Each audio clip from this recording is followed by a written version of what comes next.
Welcome to the Science Magazine program. Today, we bring in an interview on evolution of engineering and design education and its future implications. Deliberating with us is an expert on the subject matter, Professor Arvinder Kaur, Dean, University School of Automation and Robotics and University School of Design and Innovation, Guru Gobind Singh Indraprastha University, Delhi, and Dr. Manoj Varghese, Media Consultant, will be interviewing her.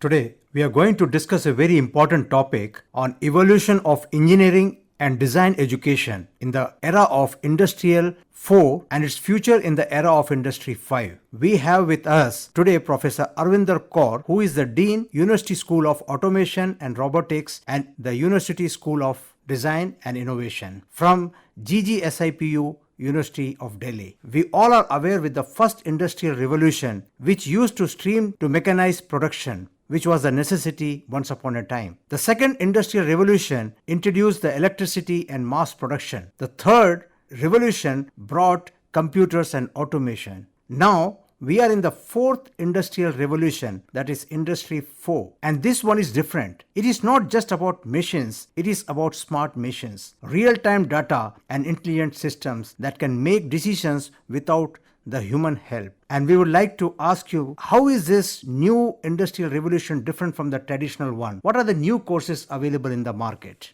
Traditionally, we had engineering branches like computer science, electronics and communication, electrical engineering. But nowadays, you must have seen there are many new engineering branches which have been introduced, like BTech in artificial intelligence, BTech in data science, BTech in Internet of Things, BTech in industrial and automation, BTech in cloud computing, cyber security, and many other. So these are the new age programs which are offshoot of the traditional branches only, but they are different, and these are the programs which make students ready for the Industry 4.0. As you can see, artificial intelligence programs in artificial intelligence and data science programs, they are offshoot of computer science branch only, but it gives special emphasis on artificial intelligence and data science. Artificial intelligence is something which allows machines to learn and make decision on its own. Similarly, in data science, taught to the students how the data is to be collected, how it is to be analyzed to make smart decisions. So similarly, we have programs in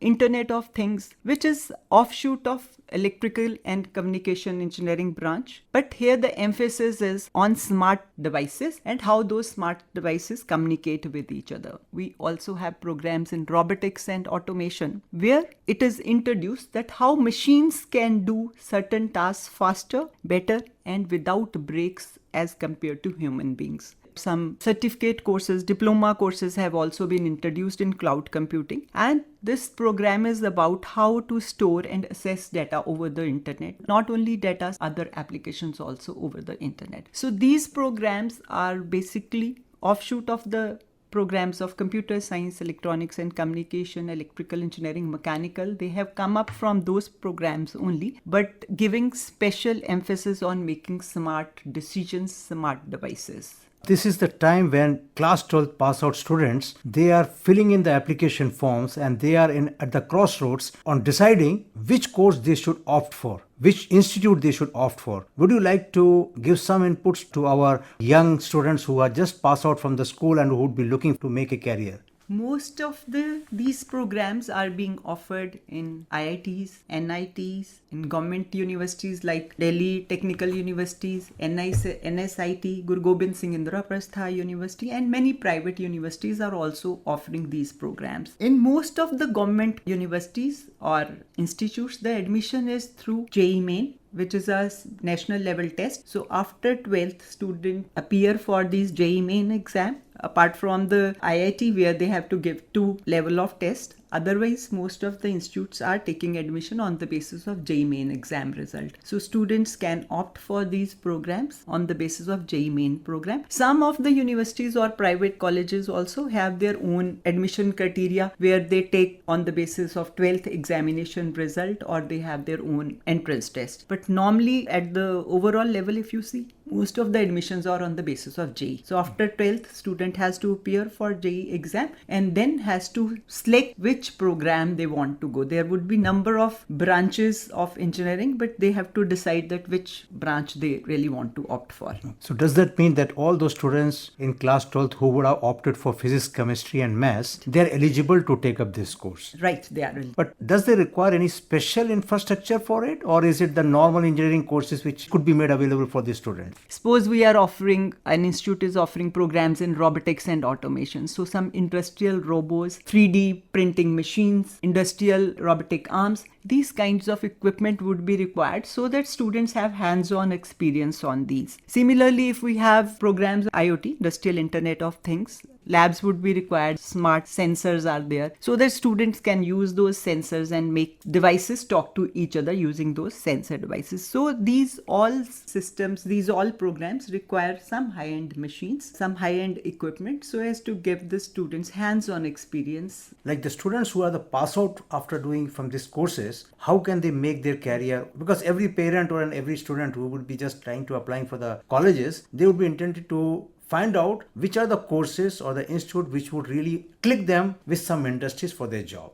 Today, there is no industry which is not looking for these kind of engineers. Talk of any big company, Google, Amazon, Facebook, Microsoft, Deloitte, Ernst & Young, Samsung R&D, and many startups which are working in artificial intelligence, healthcare, they all are looking for engineers which are equipped with the knowledge of artificial intelligence, data science, robotics and automation, automobile and industry, because we are now moving toward electric vehicles. So they all are looking for students which are equipped with the knowledge of artificial intelligence, data science, robotics, automation. So demand is huge. The only thing is the student needs to have right skill set to get absorbed in those companies. And there are many job roles for these students. Job roles like data scientist, AI machine learning engineer, cyber security analyst, IoT specialist, robotics engineer, UI UX engineer, smart infrastructure consultant. These are different job roles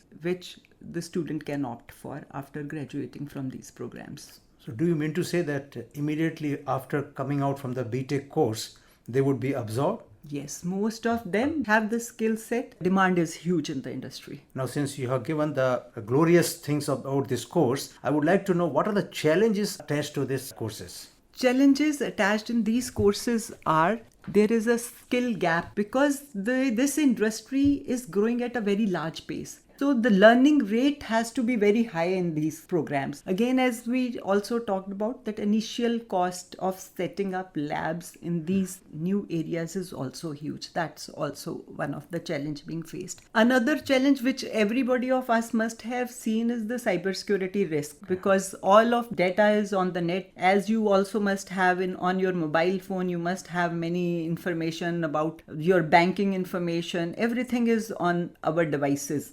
With the information at our hands becomes more prone to risk. So cybersecurity is another risk which is attached with these new era technologies. Roughly how much does it cost to set up a lab for the artificial intelligence or for robotics? So that actually depends upon what kind of lab you are setting up.